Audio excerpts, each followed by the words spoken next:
Bienvenue à tous. Ce n'était pas un dérapage, mais bien une tentative d'assassinat. L'agression de 4 policiers dans l'Essonne relance donc le débat sur les zones de non-droit. On va y venir dans un instant. D'abord, les derniers éléments. Un agent toujours entre la vie et la mort. Et la visite sur place de Manuel Valls et Bernard Cazeneuve.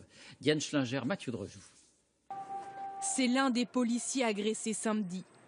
Les mains brûlées, encore bandé, il a sorti un de ses collègues de la fournaise. Ça va? Bah, je dors pas, mais ouais. C'est toujours pareil. Les blessures. Il fait partie des hommes que Manuel Valls a tenu à rencontrer ce matin dans son commissariat. Pour le Premier ministre, ce n'est pas une agression, mais une tentative de meurtre. Ces individus, ces criminels, ces barbares, ont voulu tuer ces policiers en incendiant leur voiture, en bloquant les portières. Il y avait vraiment l'intention de tuer. Le Premier ministre s'est ensuite rendu sur les lieux de l'attaque. On avait renforcé en fait le système de protection. Une façon de montrer qu'il n'y a, dit-il, pas de zone de non-droit. Une façon aussi de faire oublier un mot prononcé ce matin par le ministre de l'Intérieur. Ils ont été confrontés à une bande de sauvageons. Sauvageons plutôt que meurtriers, ce terme a immédiatement déclenché une polémique avec une partie de l'opposition. Il est évident qu'il n'a plus la confiance des forces de police. Il est évident qu'il n'a plus la confiance des Français après de tels propos inqualifiables. Aussi, nous les Républicains, nous exigeons sa démission. Ce soir, un adjoint de sécurité de 28 ans est toujours dans le coma.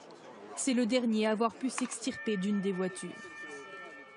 Et je vous le disais, cette attaque rappelle que dans certains quartiers, les délinquants mènent une lutte pour le contrôle du territoire. Les policiers n'inspirent plus forcément la crainte, mais sont considérés alors comme des gêneurs. Enquête sur place, Anne-Claire Poignard, Thierry Breton. Lorsqu'ils traversent ce carrefour, les automobilistes qui connaissent le quartier ont appris à se méfier. Vous prenez des précautions quand vous passez sur ce carrefour? On ferme les portes à clé, on cache les sacs, voilà. Et je pense que maintenant, avec les enfants, on va essayer de faire des détours, en fait. À ce point-là? Oui, à ce point-là. Il y a quelques années, il y a un bus qui avait brûlé là, j'étais derrière. Toujours pareil. Voici le carrefour vu du ciel. Situé à l'entrée de la cité de la Grande Borne sur un axe très fréquenté, c'est un arrêt obligatoire pour les automobilistes.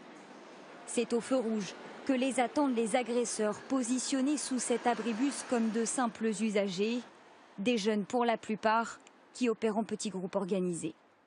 Moi, je les ai déjà vus sortir cagoulés, mais autrement dit, en sortant là, ça sort de là, partout. Ce sont des petits groupes, parfois ils arrivent cagoulés, effectivement, ils menacent la force d'ordre, c'est pas normal. Est-ce que vous, en tant qu'habitant, vous avez l'impression que ce carrefour est devenu, en quelque sorte, une zone de non-droit? Apparemment.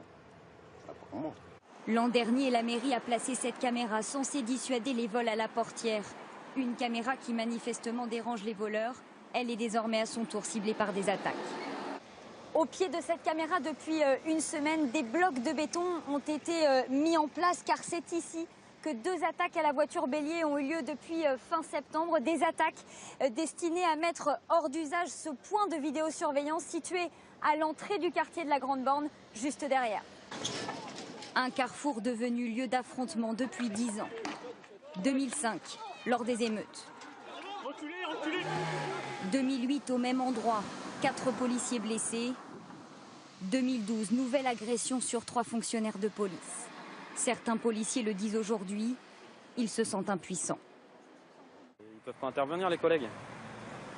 Quand vous avez une trentaine d'individus qui vous tombent dessus, que vous êtes 2. Même si vous avez un flashball, un lanceur 40, ce que vous voulez, vous ne pouvez rien faire.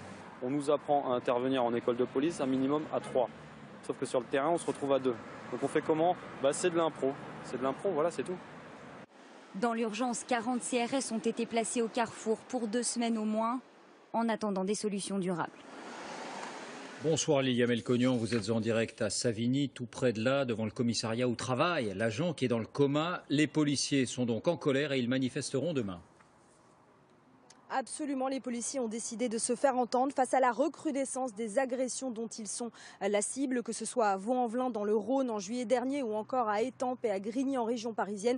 Tous les mois, les policiers sont victimes de guet-apens, véhicules caillassés, agents blessés. Rien qu'ici, dans l'Essonne, il y aurait eu une dizaine de tentatives d'agression en 2016 contre des gardiens de la paix, selon une source syndicale. Alors, face à cette situation, un appel à la mobilisation a été lancé par le syndicat majoritaire Alliance. Ne plus répondre qu'aux appels d'urgence, ne plus prendre d'initiative, par exemple, de contrôle d'individus ou encore de contrôle de véhicules, et ce jusqu'à ce que leurs revendications soient entendues. Ils réclament un renfort de 300 policiers ici dans l'Essonne. Enfin, 2 autres syndicats ont appelé un rassemblement silencieux devant tous les commissariats de France demain à 12h15 par solidarité avec les agents blessés. Merci.